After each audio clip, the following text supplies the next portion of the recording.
एखादा आवडीचा किस्सा आहे का कुस्ती क्षेत्राला बाहेर देशात गेल्यानंतर एखादा? 89 मी सद्दाम हुसेन कप बर. इराकला हा. तिथं मी गेलो होतो. तिथे गेल्याच्या नंतर मला एक आठवण आली आणि तिथं मी गोल्ड मेडल घेतलं सद्दाम हुसेनच्या नावांचं. तिथे बर.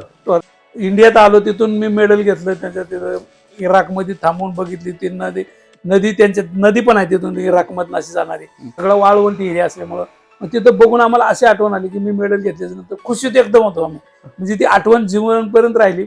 आणि आम्ही आलो की लढाई चालू झाली बापरे. हा. आणि सद्दाम हुसेनला तिथं त्या टायमाला फाशी दिली. फाशी दिली. होय. हा, अमेरिकेचं दोघांचं मग तुम्हाला सद्दाम हुसेनला बघण्याचा योग आलता? योग म्हणजे त्याने ते आमच्या टुर्नामेंटला झाला होता घरी. आला होता? हो, आम्हाला उद्घाटनाला येऊन ते बिचार त्या टायमाला त्याचं नशीब बघा कसं असं.